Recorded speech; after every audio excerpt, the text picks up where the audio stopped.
అందరికీ నమస్కారం. జూన్ 3 పాకాల కొత్తగూడలో తుడుందెబ్బ తలపెట్టిన బహిరంగ సభ అనేది ఈ సభ ఆదివాసీల అస్తిత్వ సభ కావాలనేది కూడా మా యొక్క ఉద్దేశం. ఎందుకంటే ఉన్నత చదువులు చదివిన విద్యార్థులం యువకులం ఇవాళ తుడుందెబ్బ ఉద్యమాన్ని భుజానేసుకొని రాష్ట్ర వ్యాప్తంగా నిర్విరామంగా తిరుగుతూ ఈ సభ నిర్వహణ చేసిన విషయం అందరికీ తెలిసిందే.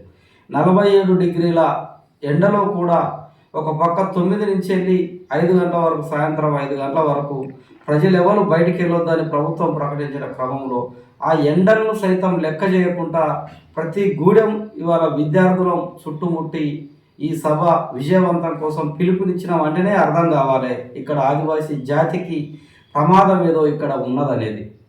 కాబట్టి జూన్ 3కి తెలంగాణ రాష్ట్రంలోని 9 తెగలు, 18 జిల్లాలు, 175 మండలాలు, 2000 గ్రామాల నుంచి ఇవాళ ప్రజలు కదలడానికి సిద్ధంగా ఉన్నారు. కాబట్టి దానిని విజయవంతం చేద్దాం. ఈ సభ నుంచి మనం ప్రధానంగా 1976లో అక్రమంగా ఎస్టీ జాబితాలోకి వచ్చిన లంబాడీలు 2026 వరకు 50 సంవత్సరాలు పూర్తి చేసుకుని ఇవాళ సంపూర్ణంగా విద్య, ఉద్యోగ, ఉపాధి, రాజకీయ రంగాలలో లబ్ధి పొందిన విషయం మనందరికీ తెలిసిందే. ఎక్కడ చూసినా కానీ వాళ్ళ స్వీపర్ స్థాయి నుంచి వెళ్ళి ఐఏఎస్ ఉద్యోగాల వరకు, ఐపీఎస్ ఉద్యోగాల వరకు, పాఠశాల స్థాయి నుంచి వెళ్ళి ఎన్ఐటీలు, ఐఐటీలు, ఎయిమ్స్లు, క్లాట్ లాంటి ఉన్నత సంస్థలో కూడా పూర్తిగా రిజర్వేషన్లను దోసుకున్న పరిస్థితి మనం చూస్తాం. ఎక్కడ కూడా ఉన్నత విద్య ఆదివాసీలకు అందే పరిస్థితి లేదు. యూనివర్సిటీలో పిహెచ్డీలు కానీ, పీజీలు కానీ, ప్రొఫెసర్లు కానీ, సెంట్రల్ యూనివర్సిటీలు కానీ ఎక్కడ చూసినా స్టేట్ సెంట్రల్లో మొత్తం లంబాడీలే అధిక శాతం మన రిజర్వేషన్లను దోచుకోవడం మూలంగా ఆదిమ జాతి అనేది ఇంకా అటవీ ప్రాంతంలోనే కుంగిపోయే దారుణ పరిస్థితులు మన గ్రామాలలో ఉన్నాయి. కాబట్టి అక్రమంగా ఎస్టీ జాబితాలోకి వచ్చిన లంబాడీలను తొలగించాల్సిన బాధ్యత రాష్ట్ర ప్రభుత్వం పైన ఉందనేది కూడా మన ప్రధాన డిమాండ్. ఇంకొక డిమాండ్ ఇవాళ అసంఖ్యాకంగా లంబాడీ వలస Maharashtra BC, Chhattisgarh SC, Rajasthan OC, Karnataka ఎస్సీలుగా ఉన్న ఈ లంబాడ జనాభా అనేది తెలంగాణకి మైగ్రేషన్ వచ్చి మన గూడాలను తండాలుగా మార్చిన పరిస్థితులను మనం చూస్తాము.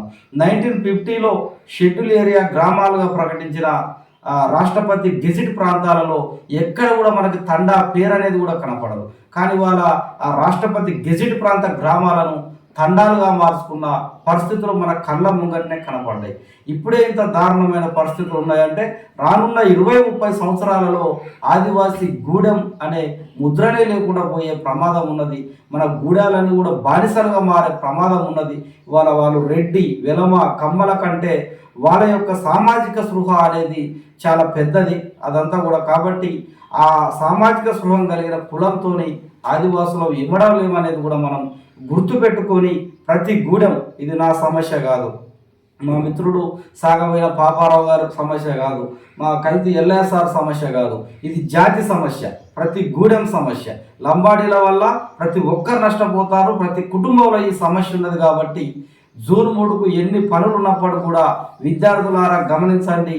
జూన్ 3కి ఎన్ని పనులు ఉన్నప్పుడు కూడా మీ గూడాన్ని చైతన్యం చేయండి, మీ ప్రాంతాన్ని చైతన్యం చేయండి. ఆదివాసీ విద్యార్థులకు, ఆదివాసీ ఉద్యోగులకు ఇవాళ కోచింగ్ సెంటర్లలో హైదరాబాదులో కానీ, వరంగల్లో కానీ, ఖమ్మంలో కానీ కోచింగ్ తీసుకుంటూ లైబ్రరీలో నిత్యం ఉద్యోగాల కోసం ప్రయత్నం చేస్తున్న ఆదివాసీ నిరుద్యోగులకు మేము ఇచ్చే పిలుపు ఏంటంటే, మిత్రులారా, ఇవాళ ఉద్యోగపరంగా మన సమాజం తీవ్రమైన అన్యాయానికి మనకు గురవుతుంది.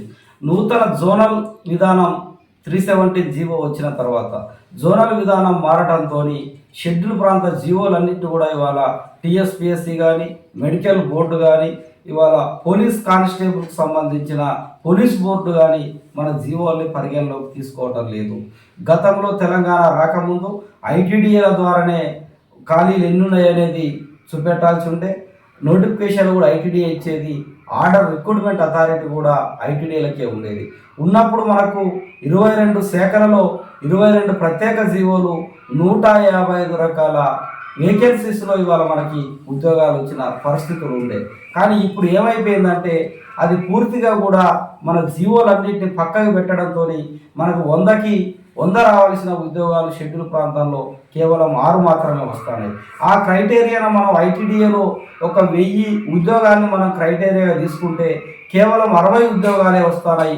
940 ఉద్యోగాలు ఇవాళ జనరల్ రిజర్వేషన్ కింద పోవుడుతోని మీరు లైబ్రరీలో కూర్చున్న ఉద్యోగాలు రావు, మీరు ఎటువంటి కోచింగ్ తీసుకున్నా కానీ 1000కి 940 ఉద్యోగాల్ని మన ప్రాంతం కోల్పోయినప్పుడు మీకెట్లా ఉద్యోగాలు వస్తాయో ఆలోచించండి. కాబట్టి దయచేసి జూన్ 3 సభ అనేది అది ఒక వ్యక్తి కోసం పెట్టిన సభ కాదు, మన వ్యవస్థ కోసం పెట్టిన సభ. ఏజెన్సీ డిఎస్సీలు రావాలి, ఏజెన్సీ ప్రాంత ఉద్యోగాలు రావాలి, ఏజెన్సీ ప్రాంత ఉద్యోగాలకు ప్రత్యేక నోటిఫికేషన్లు రావాలి. Recruitment authority single line administration 57 GO ప్రకారం మొత్తంగా కూడా ఐటీడీఎల్నే జరగాలని ఒక బలమైన డిమాండ్ పెట్టినాం.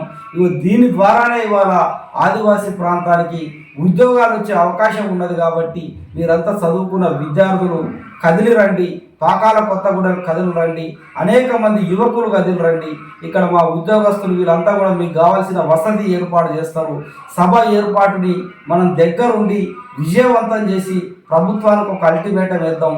బరాబరిగా మా ఐటీడీఏల ద్వారానే మా ఉద్యోగ వ్యవస్థను రక్షించాలనే బలమైన పోరాట కార్యాచరణ మనం తీసుకుపోదాం. ఉద్యోగస్తులకు కూడా విన్నవిస్తున్నాం.